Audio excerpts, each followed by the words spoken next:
Welcome back to Twist of Fate, a small business podcast where you can find your inspiration to make your entrepreneurial dreams come true.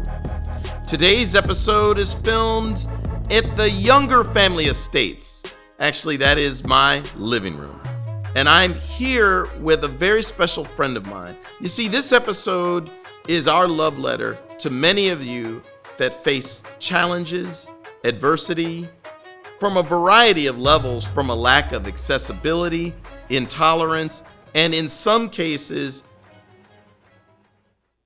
feeling like people aren't taking you seriously. You know, I have a very inspirational figure, Michael Kalberer, who has started his own business. Michael Kalberer Presents in motivation, public speaking, and entrepreneurship. There's nobody, in my opinion, that is a more authoritative figure at how to face adversity positively, optimistically, with your head held high. Michael, my friend, welcome to Twist of Fate. Thank you, Doug, and good evening, everyone. So, Michael, you are a motivational and public speaker. Maybe briefly, if you could give an introduction to your work in the area of making people understand, empathize how to face disability and turn it into an advantage, because that's what I view of you.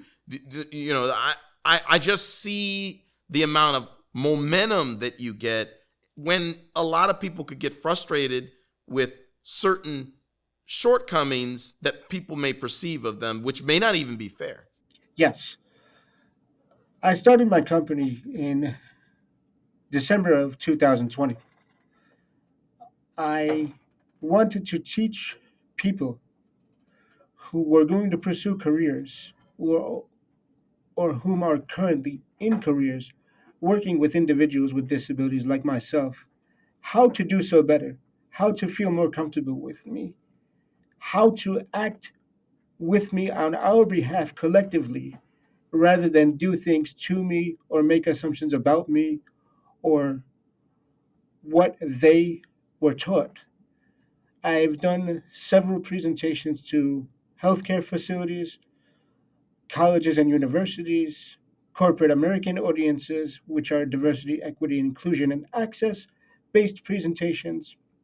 And each one of my presentations has not only an educational component related to the two sets of limitations that I live with, the cerebral palsy I was born with and the blinding condition I contracted at the age of 33, but they also teach people career-based skills and how to apply strength-based communication with a person with a disability. For example, a lot of people will talk with the person or people accompanying me instead of to me. So, what I like to get them to do is sit down, introduce themselves, or I'll introduce myself and extend my hand first when I'm trying to physically greet or shake a hand. As soon as I get them seated, I know that I have your undivided attention and we can go from a position where the barrier associated with my height disadvantage to you, because I'm in a wheelchair, is removed. So the barrier of height is removed from communication, and that's just one example. Um, I believe that my limitations are real, but they're also a perception. So I like to try to change the perception of individuals with disabilities and how people perceive me, one positive interaction at a time. That's excellent, Michael. And, you know, for my listeners out there, I just listening to you, how you assert yourself despite barrier, despite challenge, despite perceptions, how you are adapting for people to take you seriously is truly commendable. And you're, you know, on a personal note, the inspiration that you've even instilled in me is truly commendable. And I really, you know, I'm really looking forward to having this conversation with you. So let's start with, you had said you started your business back December 2020. So that was a very interesting time, right? Like this is during the COVID timeline. And, I think a lot of people, took for granted a lot of the normal flow of life. And suddenly, when that's taken away, obviously, in my view, the topic of accessibility to all really, I would hope that the experience of the lockdown would help people appreciate that, you know, we have to appreciate the gifts we have. And to those that, you know, don't have them, we have to put out a helping hand. So, what was your inspiration in starting your business? Like, how did you, what made you go down that road? It was twofold. Um, as I went blind and lost my sight from a retinal degenerative condition, as my sight got worse, I thought about what I do well. And what I do well is communicating with others. And then I thought about what am I passionate about? My passion is teaching others. My passion is making this world a better place for all of us, one person at a time. So I remembered some contacts that I had at respective Long Island universities and realized that how curriculum was taught or is taught was affected by the pandemic. Hopped on the phone with a couple people at Adelphi and Hofstra University, two universities that I graduated from, and said, "How many of your classes are hybrid or distance learning now?" They informed me that almost all of them were at the time. So I said, "Are you still doing the disability based curriculum?" They said, "Yes. Would you like to speak for us?" I said, "Absolutely. Yes, please." So the advent of platforms like the one we're on now, and Zoom and Teams and all of those, actually opened up opportunities for me to do more business and generate more revenue because it removed a restriction. And one of the things that I like to say that's a motto for my business is removing restriction cultivates cash. So by learning the distance platforms, it opened up a revenue stream for me. That did change, however, the way I interact with my audience. I may have had to use more volume in the beginning of a presentation, the way Doug did when he was excitedly introducing the return of the Twist of Fate podcast. But there are little techniques that you can learn, or I can learn as a professional, that allow me to do my job better. That's excellent, Michael. And you had talked about working with university. I mean, you're a humble guy. Like you have graduate education as well. Maybe you want to give a shout out to your alumni out there. For my listeners, what schools did you go to and what degrees did you pursue? I earned my bachelor's degree in psychology and speech communications from Hofstra University. I also earned my master's degree in social work from Adelphi University. There are two highly accredited universities on Long Island. From each university, I graduated with honors. I'm also a licensed social worker in the state of New York who does counseling and tutoring for license exam preparation for all levels of the social work licensure exam. That's excellent. And what I would like to focus a little bit on, you know, you're working with a lot of associations that are advocating for an equal playing field for those with experiencing disabilities as well as blindness. Could you talk a little bit more about your, this is social impact 101. Like I think you're really crusading to help this subset of our country that I think that the voice hasn't been heard. Like it's a different needs, different concerns that not necessarily are well appreciated. Yes, um, I work for, I'm Long Island chapter president of the Foundation Fighting Blindness. The Foundation Fighting Blindness is the leading research organization for the prevention, treatment, and cure of inherited retinal disease. This is like the one I live with, called Leber's congenital amaurosis, 10. It is a very rare genetic disorder that approximately 1,500 Americans live with and 10,000 people worldwide live with, according to the latest research. So, what I try to do in my role as president is realize people's value. And I try to do this in my work, everywhere I go. Realize people's value, realize their strengths. Maybe someone I meet is newly diagnosed and needs some transitional resources, like low vision aids or a guide dog, or how to access information on a computer differently. So I can provide case management and give them resources. But having been in a similar position to them, I can also mentor them as well. And that mentoring process is beautiful because I learned from them just as much as they learned from me. We learn from each other. A community is made stronger by commonalities and strength in numbers. But my favorite part of being president of FFB and an integral part of all the organizations I'm part of, FFB for one, is bringing people together for purposes and activities that don't necessarily center around our perceived limitations or disabilities. I love to bring my friends with visual impairments or low vision to hockey games. I love to go on fishing trips with them and have done so, because there is way more that unites us as United States citizens and people of the world than our blinding conditions, than what people perceive as a weakness or a difference or a deficit. Yeah, at a time with that we have right now with so much divisive rhetoric and differences of opinions, it is truly inspirational to hear you talk about the things that unite us. And, breaking the fourth wall, talking to my audience. In a class that I teach at Cal State, I talk about create value every day of your life.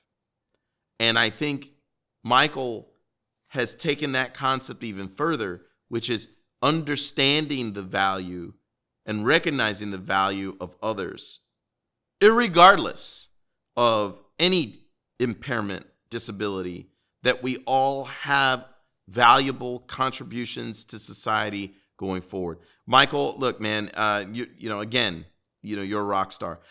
Yeah. There is untapped potential from many in the small business, startup, enterprise business area that if we're not given opportunity to those living with impairment or having disabilities, then there's potential being left on the table. Maybe you could talk a little bit about what you're doing in that area to help these individuals, get an opportunity to share their gift.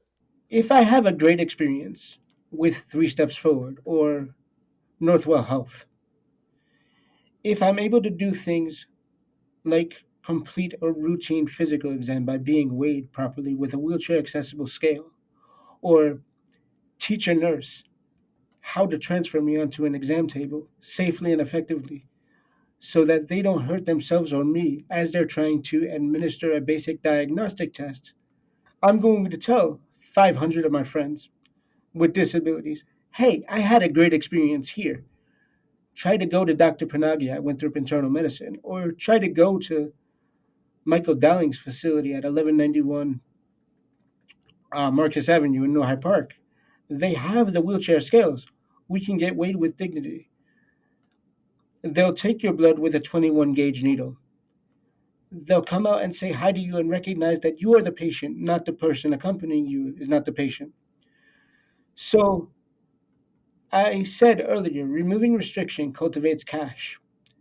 People with disabilities are no different than anyone else who has a great experience at a doctor's office or a San Diego Gulls game or a restaurant of their choice. If you accommodate me by reading me the menu, and I can have a great time with my friends and come watch an Islanders game and eat some chicken wings and drink an adult beverage, and 10 of us are having a great time, all of a sudden my disability goes away and I'm just a hockey fan. I'm a guy drinking a beer, eating some wings on a Saturday night. That's awesome. Next thing you know, the waitress knows how to hand me my second beer. She's no longer apprehensive. I'm Michael. I'm no longer the person in the wheelchair. I'm Michael, the Islanders fan.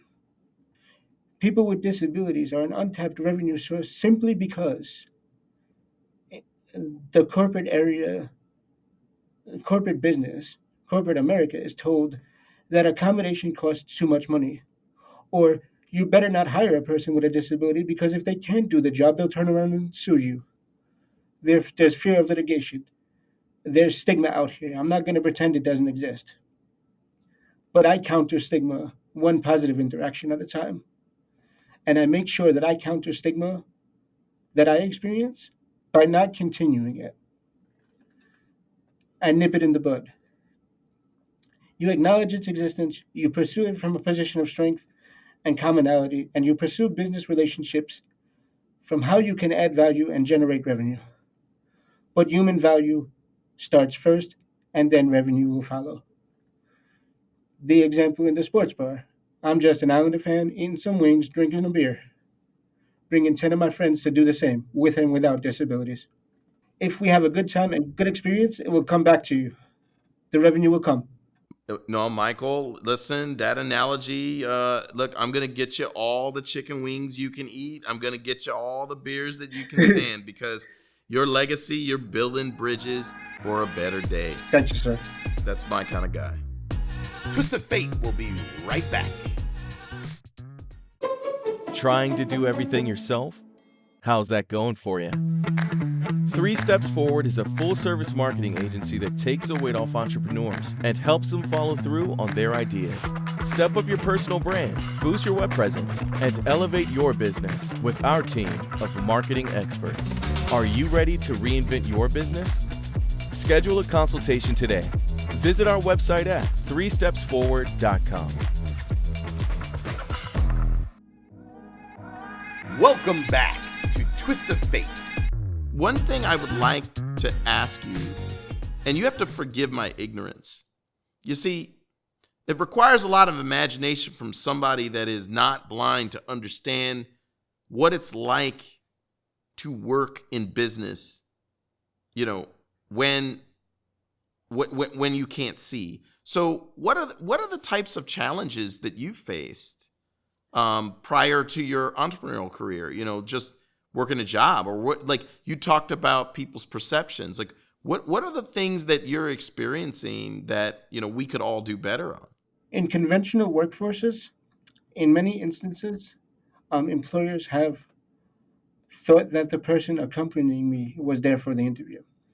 Um, they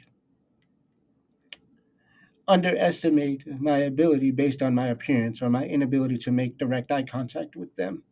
So, in trying to be politically correct, many potential employers are oversensitive to what the ADA manual says or what their HR manual says, when the thing that they need to do effectively is come around from the glass behind their reception desk, which I'll ask them to do, and explain my situation that I'm here for an interview, fully dressed for it the way I am today, very similarly. And I will take 30 seconds to introduce myself, introduce my qualifications, tell them what position I'm applying for.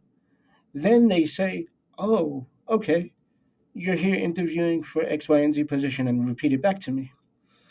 In the instances in a traditional workplace where I've been successful, the interviewer themselves or a representative of the company has taken the time to wheel me into the interview room. What does that 30 to 90 seconds give me? A chance to break the ice, a chance to get to know them as human, a chance for them to see something other than my conditions, a chance for them to see something or someone that they're no longer apprehensive to interact with. The 90 seconds to say, "How was your commute? How was your day today? Did you see the Yankee game last night?" 90 seconds to break the ice on any topic that isn't my disability. Then we're working from a position of strength and we can conduct the interview with me on an equal playing field. And as soon as I mention to them what I can see and what I can't, I'm able to guide them through the process of accommodating and accepting me potentially into their company and allowing me to assimilate into their corporate culture and advance. But effective communication starts with me. Effective communication for people with disabilities starts with all of us with the disabilities. If we get angry or if I were to react angrily towards somebody trying to help me or hostilely, they would be turned off, potentially to helping other individuals with disabilities into their workforce.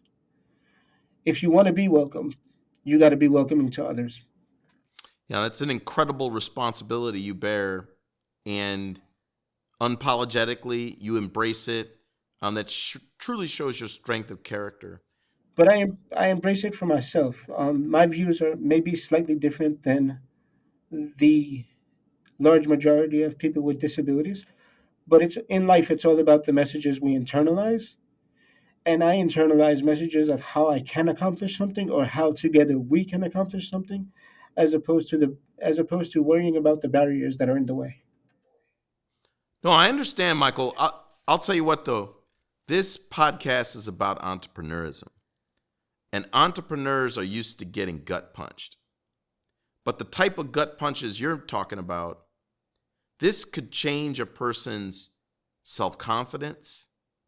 This could make someone that could burn bright and be productive collapse into their shell. So I love the fact that you have an expectation of yourself. But don't get me wrong, I think what you're saying is true.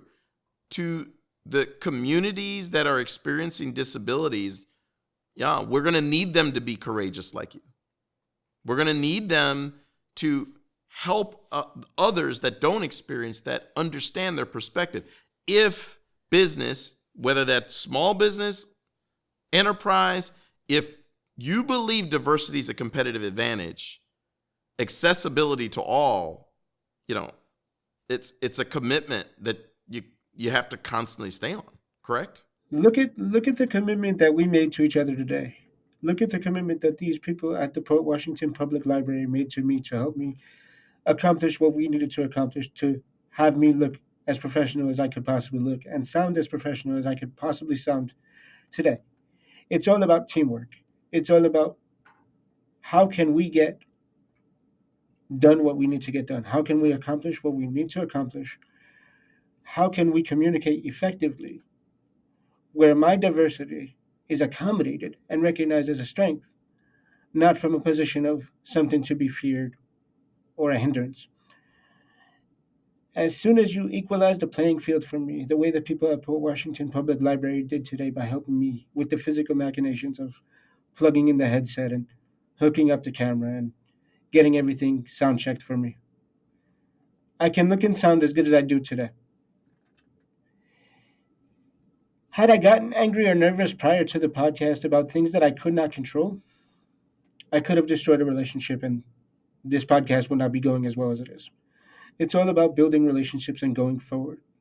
How can we add value? And economically, the 56.2 million Americans living with disabilities are an untapped financial revenue resource. I am an untapped financial revenue resource, as are the thousands of blind Americans living with blindness and low vision, and the millions of us living with physical disabilities. Yeah, it's incredible untapped potential for entrepreneurism. And I think that all of our, would-be entrepreneurs listening, you have to consider the accessibility guidelines, whether that be on your storefront and your website, whether that be in brick and mortar in your store, whether that be in the teams that you recruit. Tap into that untapped potential. People living with disabilities can deliver compelling value.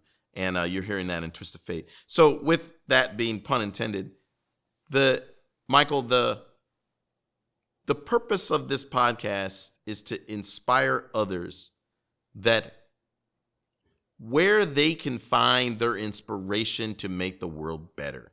And for yourself, it's clear your motivations of how you're making the world better already. But was there an individual or a mentor or someone along the way that helped spark this cause that you're on, this creative thing? Like, is there an individual or a friend or Yes, a parent? there are several. My perspective on life has been shaped by my parents first and foremost, and my brother first and foremost. They raised me as an individual with a disability and not a disabled individual. This defining characteristic allows me to set my own expectations with internal and external supports and achieve my goals and objectives. Mentors in the field of disability are motivational speakers like Eric LeGrand, the Rutgers football player who was injured while playing football and continues to persevere and build a beautiful motivational speaking career for himself. Um, Tony Award winner Ali Stroker, who won the Tony Award for her performance in Oklahoma. She was the first, or is the first, person who uses a wheelchair to win a Tony Award. Non disabled inspirations are Tiger Woods, Steph Curry, Jackie Robinson, Willie O'Reed. And I could go on, but I focus on what I can bring to the world. And like I said, I'm a person with a disability, not a disabled person. I'm not broken. I don't need to be fixed or cured. And I thank my parents and brother for their constant uplifting love and support. Without them, I wouldn't be here today. Uh, the founder of my high, the founder of my high school, Dr. Henry Viscardi, founded a school for individuals with disabilities on Long Island before legislation said it was okay to do so. He persevered and made it a vocational training center first in Albertson, New York, about 10 minutes away from my house. Uh, Now it is one of the world renowned, the Viscardi Center, as it is now called, is one of the world renowned academic settings and resource centers for people with disabilities. There's a technology center where people can get trained vocationally, and I've taken my knowledge of government resources to begin an entrepreneurship program through the New York State Commission for the Blind. Um, so, my philosophy is that your current success should lead to your next opportunities. And I've been lucky enough to build many business relationships using the mentality of an athlete like Tiger Woods or Steph Curry that I mentioned before, the concentration, the perseverance. Some of that is innate, but concentration is a skill that can be worked on. And I've worked on that from a mindful perspective of mindfulness as I've gone blind. Twist of Fate will be right back. Are you an aspiring entrepreneur? Are you seeking to reinvent yourself? Change can be difficult, but achievable with planning, passion, and optimism. Start listening to a small business podcast called Twist of Fate that brings together business leaders in a dialogue about how to make dreams reality. Twist of Fate is sponsored by 3 Steps Forward, a marketing company, and hosted by entrepreneur, founder, and CEO Doug Younger. Inspire your own Twist of Fate streaming on Spotify, Apple Podcasts, and YouTube. Welcome back to Twist of Fate. I love that you talked about the people that inspire you, because actually through this Twist of Fate discussion, we actually have some commonality in some of our sports figures that we love. And one of them is really personal that we talked about is Willie O'Ree. Now, to my audience of the San Diego Gull uninitiated, down in San Diego, during the regular season, my company, 3 Steps Forward, we're an official partner of the San Diego Gulls, and we have a diversity in hockey booth erected. It's the Hall of Fame suite to acknowledge Willie O'Ree, who is the first African-American hockey player in the American Hockey League. And coincidentally, I'm shocked to hear, Michael, this was kind of off script, that you met Willie O'Ree. And let's just say this, like, as an African American and in some ways in entrepreneurship, we're starting to, like this diversity in hockey concept, be a pioneer for new ideas and new causes. That's why Willie's so inspiring to me. But maybe you want to tell my listeners about how you met Willie O'Ree. Willie O'Ree wrote a book called Black Ice. It was about his experience, I believe, as a Boston Bruin hockey player and the first African American hockey player to play in the AHL and NHL. Um, not comparing my situation to his at all, but just watching the grace and dignity with which he told his story and the strength with which he continued to portray himself in the book, despite what has happened to him and numerous doors being closed for him. He didn't stop, and no successful entrepreneur, with or without a disability, can stop. The trick to entrepreneurship and why I was so inspired by Willie and uh, people like him were the grace with which they handled things. His ability to convey his story after the fact in the book Black Ice is something that has empowered me and continues to inspire me to this day. Um, the dignity and grace with which he treats people is an example that we can all emulate and should aspire to achieve. Well, I'm going to talk to my special partners at the Gulls, Derek and Kyle. I hope they're listening. Michael, we got to get you back down there, and let's get Willie, me, and you together, and let's watch some. Let's watch some hockey. Go Gulls! That would be amazing. Go goals. Exactly. Hockey's my favorite sport, by the way. I'm an Islanders fan for those of you on the West Coast. Now, speaking of that, I want to hone in on your business because I actually feel you are going to be an inspiration to many groups in entrepreneurism that will face challenges. Obviously, we talked about those living with a disability or impairment, but female entrepreneurs who may get a lot less venture capital opportunities than their male counterparts, or veterans in military, or underrepresented minorities like myself, like African Americans. A lot of us have a lot to learn from you. So for those out there that might be interested, you're doing motivational speaking, you're doing lectures, you're doing classes. What are the type of topics do you cover when you're speaking, and what are the things that really resonate, how you can activate some individuals and unlock new assumptions for them? I speak on access and compliance not only as legal and physical terms and concepts, but concepts of attitude. What can lowering a table height, for example, do for a person in a wheelchair? What can a 36-inch door width that is conventional to ADA code do for a person in a wheelchair? What, as women or veterans, particularly, what is your skill set that you can bring to the table and market? We all can market personal experiences, but it's marketing is effective marketing is made effective because of messaging. How can we remove restrictions and empower ourselves by transcending labels to persuade others to deal with us to make money?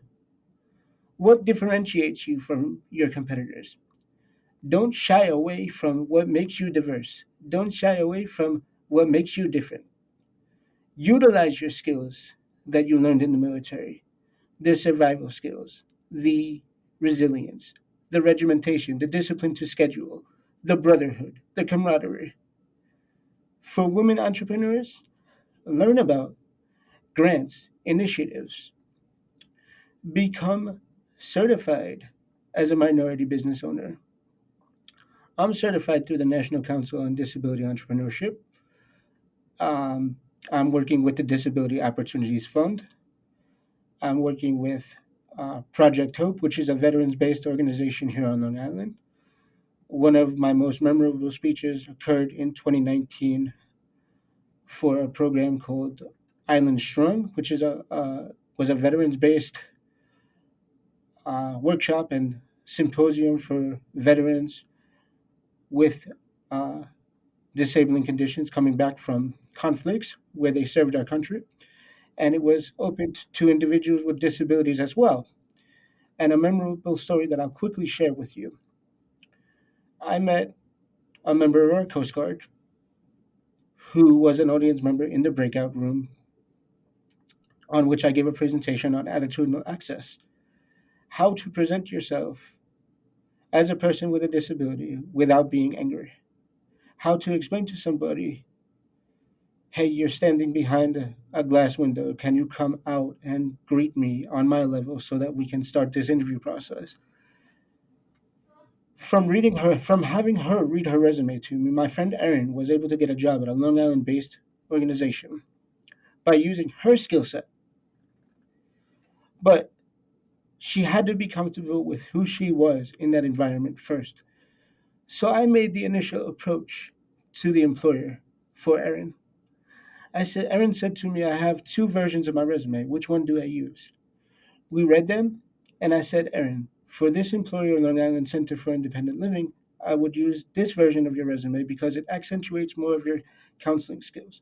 For this employer, Chase Bank, when you're trying to do data entry, I would use this version of your resume because that version of your resume accentuates more of your data entry speed and efficiency skills.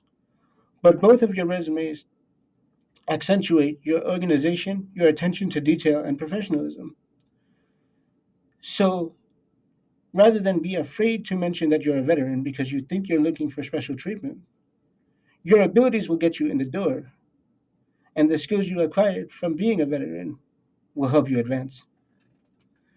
She took my advice, went on the interview at the workshop that day, and got the job. This is a concept breaking the fourth wall, talking to my audience here. We need to create memorable moments. Memorable moments to your fellow Americans. It doesn't matter whether they're black, female, veteran, LGBTQ, whether they're living with an impairment or legally blind. Bottom line is this. It doesn't require you to create amazing innovations or great ideas or these great business models. Start with making a more accessible environment. Extend a helping hand at your job, at your home, for your coworkers. Think of a world beyond yourself. Michael, I really commend you for sharing those. That there's a shared moment that you had with this person, and together you both made the world better. And there's a lifelong bond because of it. Erin and I continue to refer each other uh, clients and consumers who need help based on a mutual aid model of support and counseling. Join the person where they're at. For entrepreneurs, the biggest piece of advice I can give you is to know yourself, know your strengths, know how government and public policy on the state, local, and national levels are changing to welcome minorities of any type, and know how you differentiate yourself from your competitors in your industry. And it will all start with attitude. Outwork your competitor. Be the Kobe Bryant of entrepreneurship. Be the Michael Jordan or Tiger Woods of entrepreneurship. But at the same token, be the Willie O'Reed and Jackie Robinson of entrepreneurship and do it with grace. My company literally has my name in it. When I represent my company, not only am I representing myself, most importantly, but I'm representing my family and friends and everyone who helped me get here. Yeah, Michael, you're an inspiration. For my listeners, if they want to get in contact with you, have you do public speaking, lecture a course, what's the process? Like how can they get in contact with you? You can feel free to find me in one of three ways. My website is michaeljkalberer@gmail.com. That's Michael, the letter J, Kal, B as in boy, ERER, at gmail.com. I'm sorry, that's my email. My website is michaeljkalberpresents at gmail.com. I'm sorry, michaeljkalberpresents.com. So I'll give that again. The website is just michaeljkalberpresents.com. Traditional phone calls actually work because I'm old school. My phone numbers are on my website, but I'm going to be bold enough to give them here. Home phone 516-414-8172. Cell phone 516 698 6817. Verbal communication is easier, but email is accessible to me too with the advent of assistive technology such as JAWS, which is a screen reader, Drag and Dictate, which is, yes, the three softwares I'm about to mention are what I use on a daily basis. JAWS is a screen reader. It allows me to read an email Doug will send me, or Kevin will send me, or anybody sends me setting up this podcast, or any business related correspondence. That's the screen reader. It will read me what's in the email. Dragon Plus or Dragon Dictate is a voice recognition software. Those of you who will see this episode will see that I have a headset on my head. That headset contains a microphone on the right side of it. I talk into that microphone, and what I'm verbalizing is typed onto the computer or inputted onto the computer by that program. And then there's also a program called JSay, which is a program that differentiates my voice from the artificially generated computerized voice that reads the screen. There are 17 other forms of screen readers and several other forms of voice recognition software, but for the purposes of brevity on this podcast, I'm just going to stick with the three that I use. And Doug, if any of your listeners or anybody at 3 Steps Forward would like to contact me and talk about the other forms of assistive technology that are out there, I'd be more than happy to sit down and help them get educated and help them access those programs so that people with blindness and or physical disabilities can become employed in traditional and entrepreneurial settings. Myself and many of the employees in my company are going to take you up on that offer because it's all about continuous improvement and, adhering to ADA and accessibility guidelines. This is something that we view as a competitive advantage. It's just one of those things. And with that, I'd like to move into my final thoughts on this episode. I hope that my Twist of Fate listeners, you're really paying attention on this episode. It's time to get off the bench and in the game. You may look at me as a founder and CEO of a marketing company, but the real reason that I do what I do is social impact and to make the world better.